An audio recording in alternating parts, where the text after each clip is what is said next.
بسم اللہ الرحمن الرحیم۔ غور کیجئے دوستو، کوئی کافر کلمہ پڑھتا ہے، اس کو کوئی بھاگا دوڑی یا ایکسرسائز کی ضرورت نہیں پڑتی، اپنی زبان سے کلمے کے 2 الفاظ کہنے پڑتے ہیں جن کے ادا کرنے سے پہلے وہ کافر ہوتا ہے اور کلمہ پڑھتے ہی مسلمان بن جاتا ہے۔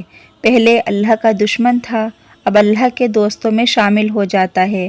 پہلے شیطان کا بندہ تھا، اب رحمان کا بندہ بن جاتا ہے۔ اس کے اگر 100 سال کے گناہ بھی ہوں گے، پروردگار عالم اس کے 100 سال کے گناہ بھی معاف فرما دیں گے۔ اس کی زندگی کا رخ بالکل ہی بدل جاتا ہے۔ دوستو، اس بات سے اندازہ ہوتا ہے کہ زبان سے نکلنے والے الفاظ کی اللہ رب العزت کے یہاں بہت قدر و قیمت ہوتی ہے۔ جب کسی مرد یا عورت کا نکاح ہوتا ہے، اس نکاح کے وقت جب مرد قبول کرتا ہے، اس وقت اس کو اپنی زبان سے فقط اتنے ہی الفاظ کہنے پڑتے ہیں کہ میں نے اس لڑکی کو اپنے نکاح میں قبول کیا، یا اتنا کہہ دیں کہ میں نے اسے قبول کیا۔ بس اتنے چند لفظ کہنے پر وہ لڑکی جو اس کے لیے غیر محرم تھی، جس کی طرف دیکھنا اس کے لیے کبیرہ گناہ تھا، جس سے بات چیت کرنا اس کے لیے حرام تھا، وہ لڑکی اتنے الفاظ کہنے کے بعد اس کے لیے محرم ہی نہیں بنتی بلکہ شریک حیات بن جاتی ہے۔ اب یہ اس کے ساتھ پوری زندگی گزارتا ہے۔ تو سوچئے کہ نکاح کے وقت چند الفاظ کے بولنے پر 2 انسانوں میں کتنی جدائیاں تھیں، اب وہ اتنا قریب ہو گئے کہ کہنے کو تو 2 جسم ہیں لیکن دونوں ایک ہی ہیں۔ یہ خوشی اور غم کے ساتھی بن جاتے ہیں۔ تو اللہ رب العزت کے یہاں زبان سے نکلے ہوئے الفاظ اتنی اہمیت رکھتے ہیں کہ جس طرح چند الفاظ سے اس لڑکی اور لڑکے کے درمیان کے فاصلوں کو سمیٹ کر رکھ دیا، اسی طرح اگر کوئی مرد کسی وقت اپنی بیوی کو طلاق یا الفاظ کہہ دیتا ہے تو 3 لفظ کے زبان سے نکلنے پر وہ عورت جو اس کی شریک حیات تھی، اس کے بچوں کی ماں تھی، اس کے دکھ درد کی ساتھی تھی، اب اس کے لیے اجنبی بن گئی، وہ پھر اس کے لیے نامحرم بن گئی۔ تو نکاح اور طلاق کے چند الفاظ سے انسان کی زندگی میں کتنی تبدیلیاں آ جاتی ہیں۔ اس سے اندازہ لگانے کی ضرورت ہے کہ انسان کی زبان سے نکلے ہوئے الفاظ اللہ رب العزت کے یہاں کتنا وزن رکھتے ہیں، اور ہم ہیں کہ زبان سے الفاظ نکالے ہی چلے جاتے ہیں، احساس بھی نہیں ہوتا کہ ان الفاظ کا کیا مطلب ہے اور دوسروں پر اس کے کیا اثرات ہوتے ہیں۔ کسی دوسرے کو تکلیف تو نہیں پہنچ رہی ہے، ہم اللہ کی کسی مخلوق کا دل تو نہیں جلا رہے ہیں۔ غور کرنا چاہیے کہ ہم اپنی زبان سے ایسے کلمات تو نہیں نکال رہے جو کلمات کفر کہلاتے ہیں۔ حضرت ابوبکر صدیق رضی اللہ تعالیٰ اپنی زبان کو پکڑ کر کئی مرتبہ کھینچتے تھے اور فرماتے تھے کہ اس کی وجہ سے لوگ جہنم میں داخل ہوں گے۔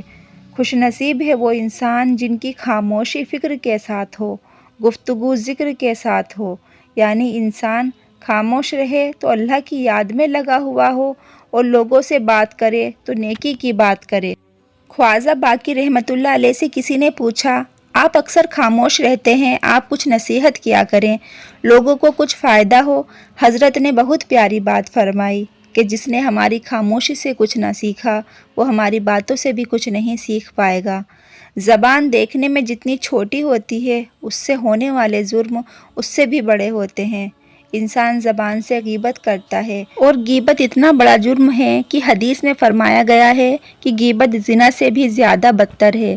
زبان سے جھوٹ نکلتا ہے، اور اتنا نکلتا ہے کہ اللہ تعالیٰ فرشتوں سے فرماتا ہے کہ تم جھوٹوں کے دفتر میں اس بندے کا نام لکھ دو۔ چغل خوری انسان زبان سے ہی کرتا ہے، دوسروں پر بہتان تراشی آدمی زبان سے ہی کرتا ہے، دوسروں کے دل کو دکھ پہنچانا، دل زاری کسے کہتے ہیں، یہ سب زبان سے ہی کی جاتی ہے۔ اس لیے یاد رکھنا، بیماریوں میں سب سے بری دل کی بیماری، اور دل کی بیماری میں سب سے بری دل زاری ہوتی ہے۔ جب ہم کسی بندے کا دل جلا رہے ہوتے ہیں یا دل دکھا رہے ہوتے ہیں تو اس کے بدلے ہمارے نامہ اعمال میں گناہوں کے انبار لگ جاتے ہیں۔ اس لیے زبان کو ہمیشہ صحیح استعمال کریں۔ شریعت نے ہمیں اس کی اہمیت بتلا دی ہے، ہمیں چاہیے زبان کا صحیح استعمال کریں اور اپنی زبان سے کوئی بھی غلط الفاظ نہ نکالیں۔ ہمیں ہمیشہ دھیان رکھنا چاہیے کہ ہماری زبان سے جھوٹ تو نہیں نکل رہا، غلط الفاظ تو نہیں نکل رہے ہیں۔ پھر دیکھیے انسان کی زندگی میں کس قدر سچ آ جاتا ہے کہ زبان سے جھوٹ نکلنا بند ہو جاتا ہے۔ نبی کریم صلی اللہ علیہ وسلم نے فرمایا کہ جو انسان جسم کے 2 اعضاء کا صحیح استعمال کرنے کی ضمانت دے دے، میں اس کو جنت کی ضمانت دیتا ہوں۔ جسم کے 2 حصے کون کون سے ہیں؟ نمبر 1، جو 2 جبڑے کے درمیان ہے جسے زبان کہتے ہیں، اور دوسرا جو انسان کی 2 رانوں کے درمیان ہے، یعنی انسان کے جسم کا پوشیدہ حصہ۔ تو جو انسان ان دونوں اعضاء کی ضمانت دے دے، میں اس کو جنت کی ضمانت دیتا ہوں۔ اللہ رب العزت ارشاد فرماتا ہے کہ اے ایمان والو، تم دوسرے لوگوں کے ساتھ ہنسی مذاق نہ کرو، ہو سکتا ہے کہ تم سے بہتر ہو۔ تم ان کو برے ناموں سے نہ پکارو، اپنی زبان سے تم بری بات نہ نکالو۔